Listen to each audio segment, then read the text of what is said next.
Nanti lihat hasilnya deh. Luar biasa. Tapi kan saya nggak kerja. Nggak apa-apa. Jadi kan saya punya ilmu pamungkas nih. Nanti bertiga ya dengerin. Saya punya ilmu pamungkas. Tanpa kerja, duit ngejar kita. Assalamualaikum warahmatullahi wabarakatuh. Selamat datang di Ruang Testimoni. Tempatnya testimoni orang-orang sukses pastinya. Dan tidak banyak basa-basi lagi. Mari kita simak video berikut ini.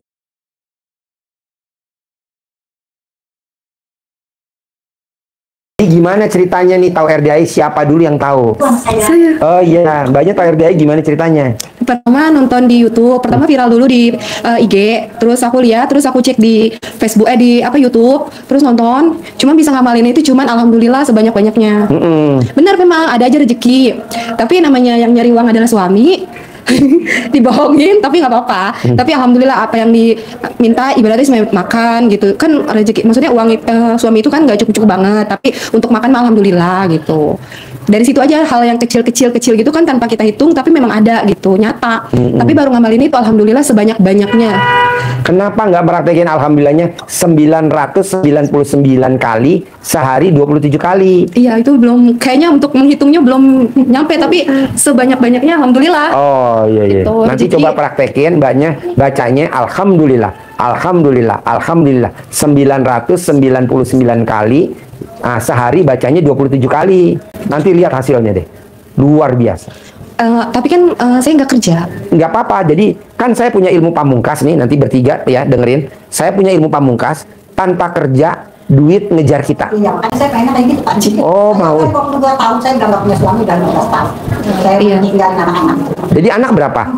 Anak 4. 2 laki 2 perempuan. Oh, iya. Yang 2 ini udah nikah, yang 2 belum. Laki-laki belum nikah. Oh, yang 2 udah. Udah, ini Yang perempuan udah. ya, yang tinggal yang belum. Oh iya. Saya pengen, saya mau punya rumah di Jakarta. Boleh, ntar saya ajarin, gampang. Saya cuma, ya kita mah mintanya sama Allah ya Pak ya. Boleh. Cuma kan dengan jalan, dengan cara. Bu, nanti saya ajarin, gampang. Saya boleh tanya gak? Ibu dagang nasi ulam, nasi uduk, lontong sayur. Itu kalau boleh tahu sekali dagang tuh modalnya berapa? Modalnya mah, kan saya cuma dagang nasi uduk tuh paling banyak 5 liter 4 liter. Jadi nggak banyak. Lontong sayur juga seliter, kadang-kadang nggak habis. Lontong isi juga seliter. Ya kalau dapat duitnya itu saya cuma 400-500. Berarti modalnya berapa sekali dagang? Mungkin modalnya 3,5. Modalnya Ya. sekali jualan? Ya, modalnya 3,5 atau 400. Tapi kan saya yang dikontrak, saya banyak warung, saya kontrak, rumah saya kontrak. Itu pagi. Makanya alhamdulillah saya bersyukur. Saya nggak pernah yang namanya kerja kontrakan gitu. Alhamdulillah bisa kebayar, makan cukup. Gitu. Jadi waktunya bayar ada aja uangnya? Alhamdulillah Pak, saya nggak bilangin. Nah, kalau saya boleh tahu mbaknya tuh dagang apa? Kue itu berapa modalnya sekali dagang? Untuk beli bahan bakunya tuh? Kue itu kita Kuenya apa aja? ada donat, risol mayones, sosis Solo, onde, apa lagi ya? Iya, donat, onde, ketan, risol mayo, sosis Solo, gitu Pak Ji. Ketan putih, ketan serundeng. Ya, kalau itu nggak 2,5 di Pak. Kalau itu kadang 2,5, kadang 180. Itu nggak bisa, nggak banyak. Ini. Iya, saya pribadi kan beda-beda. Maksudnya waktu nanti disetorin dari mama gitu. Jadi dari anak saya yang 2,5 juga, anak saya 3.000, jadi saya punya 200 gitu. Kayak gitu. Terus anak saya tiap hari setorannya paling dapat 18, 200. Itu kalau lagi ramai dia nyampe 300 gitu. Nah, sewa kiosnya berapa setahun? Kiosnya 3,5 juta setahun. Setahun. Orang aja teras sebentar dari jam 4 sampai jam 9. Jam 4 pagi. Nah, saya udah buka dari jam 4 pagi, pasti saya bangun jam setengah 2 malam. Setengah 2 malam. Udah bangun. Udah mulai nyiapin masakan. Iya. Jam. Saya sebelum subuh, saya udah di depan. Udah mulai digoreng, saya goreng depan. Oke. Kalau rumah saya 1 juta, kalau listrik ya. Kalau kontrak rumah bulanan Bulanan 1 juta. Kalau listrik ya. Sama listrik 300. Jadi Ya nama dia gitu Pak. Jadi hidup nih biaya semua. Ya, makanya Kalau boleh tahu Ibu di rumah isinya sama siapa aja? saya sendiri, Di kontrakan. saya yang bontot, bulannya 2.000 sekali. Di Cikarang. Kerjanya. Jadi Ibu dikontrakan sendiri. Sendiri, ya. Tapi anak saya pulang 2 minggu sekali, karena kalau lagi libur seminggu sekali. Nah, ilmu RDAY kan ada Bu. Duit ngejar kita. Iya. Di usia kita 50 tahun ini saya maunya duit ngejar kita. Hajar melintir. Iya, betul. Bisa gak yang 3 jangan dilanggar? Nggak apa-apa, yang 3 jangan dilanggar. Nanti diterangin sama Bapak, coba diterangin Pak. Yang Ya. 3 jangan dilanggar. Kalau ibu 3 nggak dilanggar, itu nanti ibu di tahun ini bisa punya rumah, punya ruko, Amin ya Allah. punya penghasilan sendiri, dan minimal semuanya 10 miliar. Amin ya. Coba bos terangin bos. Ya, Ibu, kakak-kakak, jadi kunci utama agar hajat kita terkabul, RDAY yang dirumuskan Pak Haji, adalah kita harus bikin takjub Allah.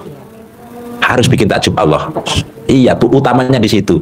Gimana Allah akan Bikin takjub kita. Takjub kita. Kalau kitanya nggak bikin takjub Allah, Itu yang utama. Caranya yang pertama, kita harus menerima ketetapan Allah, menerima takdir ketetapan yang sudah kita jalani sekarang ini. Jadi syukurkannya Pak Haji ya. Tidak menyalahkan siapapun, nasib. tidak menyalahkan nasib, tidak menyalahkan anak, tidak menyalahkan suami, tidak menyalahkan saudara, Apalagi nggak boleh nyalain Allah. karena ujungnya akan ke situ. Kalau kita menyalahkan siapa-siapa, sudah nanti pasti akan menyalahkan Allah. Kalau kita menyalahkan Allah, Allah murka enggak? Murka. Murka. Kalau Allah murka, sudah tutup pintu rezeki kita, ya sudah. Yang penting Sekedar hidup. hidup. Makan. Makan, ya makan, minum, Tinggal. ya minum, tinggal, ya sekedar tinggal. Karena kita menyalahkan Allah. Nasib, menyalahkan Nasibnya. nasib. Kenapa ya saya begini? Kenapa ya saya punya suami dia? Kenapa ya dia zolim? Kenapa ya kok dia tega ya? Nggak jujur ya? Kenapa ya? Itu nggak boleh. Kok kan kedua, menjaga hati untuk tidak punya sifat busuk. Kenapa? Karena Nabi berpesan, ingat, di dalam tubuh kita ada segumpal daging. Apabila dia baik, maka baik seluruh tubuh. Tapi kalau dia busuk, dia jelek, maka rusak seluruh tubuh. Apa itu? Segumpal dagingnya namanya hati. Itu harus kita jaga. Tidak boleh ada sifat busuk, bahasa Pak Haji. Karena itu pesan Nabi juga begitu, harus dijaga. Karena itu sifat busuk itu negatif. Kalau diri kita negatif, busuk, maka rezeki tadi sudah sampaikan Pak Haji, sekedar-sekedarnya saja. Harus gitu ya. Dijaga. Sifat busuk itu dirumuskan Pak Haji dalam bentuk formula 18 itu. Banyak kasih tuh. Sifat 18 ini yang sudah dirumuskan Pak Haji, yang harus kita jaga untuk tidak ada di dalam jiwa, di dalam diri, di dalam hati, dalam setiap nafas kita, tidak ada. Berat ya, berat. Tapi itu kita sudah punya pondasi, punya dasar tadi, ini harus bisa. Karena kalau ini nggak bisa, sifat busuk ini, nanti ibadah kita, amal kita, sedekah kita, pengabdian kepada ibu kita, merawat anak kita, itu menjadi minus. Karena kalau sifat negatif ada, minus 1 saja dari sifat 18, minus 1, amal ibadah ibu, mbak-mbaknya nilainya 1000 kali minus 1 sama dengan Minus 1000. minus 1000, bukan sekedar nol, Di bawah. di bawah nol, minus malahan. Kita udah sholat, udah tahajud, udah puasa, udah zakat. Itu kan pahalanya 1000. Nah, kita ngeluh sama mantu. Itu minus 1. Minus 1 kali 1000. Minus. Nggak Kan boleh. tidak boleh. Saya sih udah nggak perlu, cuman kalau namanya di pinggir jalan Pak itu ya, kalau ada orang lewat gimana gitu ya, Komen.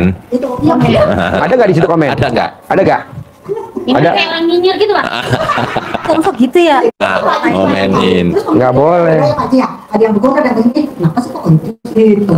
Kadang-kadang bapak juga kalau beli itu sampai milih itu sampai diaduk-aduk juga, jadi kan hati saya juga gimana ya Pak? Nggak boleh. Ya, susah itu. Kalau Itu 18 itu dihafal. Caranya gimana untuk bisa kita terhindar dari sifat itu? Kata Allah, kita harus mohon ampun. Kenapa harus mohon ampun? Karena Allah akan memberikan bonus kita 5. Tapi saya sampaikan 1 saja. Kalau kita mohon ampun kepada Allah, kata Allah akan ditambah, dilipat gandakan apa? Harta. Hartanya akan dilipat gandakan. Caranya dengan mohon ampun. Artinya apa? Itu tidak boleh ada di dalam hati kita. Harus bersih, baru dikasih. Tidak segera dikasih loh Allah, dilipat gandakan. Kalau itu tidak dilaksanakan, maka Allah terlepas dari janjinya. Karena Allah kalau berjanji pasti ditepati. Innallaha la tukhliful mi'ad. Allah tidak akan mengingkari janjinya. Tapi syaratnya itu hatinya tidak boleh kotor, harus bersih. Itu harus dijaga. Caranya mohon ampunnya dengan cara sholat tobat. Sholat tobat. Maghrib sampai Isya 18 itu dituntaskan. Cari yang 5, yang dominan, bawel, cerewet ke pelanggan, apalagi nyinyir, bawel, berarti sudah ada semua. Coba cari yang 5. Iya, iya, kita kan itu terpancing jengkel, terus jengkel. Nah udah itu. Sholat ditambah di luar 18 itu yang dominan di diri kita, ibu, kakak-kakak, ditobati pakai sholat tobat dengan 10 kali salam. Waktunya di luar itu terserah, bebas. Setelah subuh sampai malam. Nah, itu. Kenapa? Karena kalau hatinya bersih, kita sudah mohon ampun ke Allah, Allah akan melipat gandakan harta kita. Dengan harta kita dilipat gandakan, ruko terbeli, rumah terbeli, mobil terbeli, umroh terlaksana. Untuk mengungkapkan kedongkolan kita, bohongi terus aku, gitu ya. Apa yang ganjil di hati kita saat kita jengkel ke suami, saat kita jengkel ke pembeli, diungkapkan dengan energi yang penuh kekuatan, keluarkan dengan spontan, dengan energi sekuat-kuatnya. Tapi kalau di pas dagang ya jangan teriak, nanti malah pergi semua malah gitu. Ada yang bolak-balik dagangan ini dipilah-pilih ini makanan pada dibolak-balik diambil. Bapak-bapak, ibu-ibu juga ada juga. Kalau dibolak-balik terus seperti ini, besok saya punya uang 10 miliar. Iya, itu kan jengkel kita. Ini makanan dibolak-balik terus, belinya cuma 1.000 doang. Pasti besok saya punya uang 10 miliar. Pasti punya ruko sendiri, pasti punya rumah segera. Itu kita kan plong. Ini ayah kalau nipu saya terus, ayah bohong saya terus, pasti ayah punya uang sendiri 10 miliar, punya uang sendiri 10 miliar. Gitu. Jadi yang keluar tapi tidak nyumpahin yang jelek. Kalau pembelinya disumpahin yang jelek, bolak-balik terus, tikar tanganmu. Enggak sih, cuma ya oh, iya, cek atau ya oh. Bulat-bulat juga itu onde, iya. Iya, kita luapkan dengan kejengkelan, dia juga jadi jengkel juga, marah. Saya kan raja membeli, tidak boleh bolak-balik, enggak jadi beli. Iya, sama. Jadi di batin diungkapkan kecemasan, kegundahan, kekesahan, kesedihan, kedendaman, kejengkelan kita, keluarin dengan emosi, tapi ditarik juga dengan emosi hajat kita. Punya rumah, punya ruko, punya mobil, punya uang. Begitu. Ada yang susah dari 3, susah. Kalau dibayangkan, jalanin saja. Kalau yang 3 mah ya gitu, maksudnya gampang. Kalau yang ini ya sih emang harus jalankan. Semoga pasti bisa. Intinya di situ. Inti utamanya, pondasinya tadi dan terakhir dan semuanya. Kuncinya kalau di promosi makanan itu kan apapun makannya, minumnya, teh botol sosro. Kalau ini apapun hajatnya, kunci utamanya adalah sifat buruk ini. Sifat 18 yang sudah di formula Pak Haji. Nggak boleh ada. Nggak boleh ada. Harapan saya, semoga siapa saja yang telah menonton video ini jadi terinspirasi, dan saya doakan semoga semua hajat Bapak Ibu semuanya bisa cepat terkabul, dan saya doakan Ibu Bapak semuanya bisa secepatnya datang ke RDIY dan bertemu dengan Pak Haji dan anak-anak yatim tentunya. Amin amin ya rabbal alamin. Assalamualaikum warahmatullahi wabarakatuh.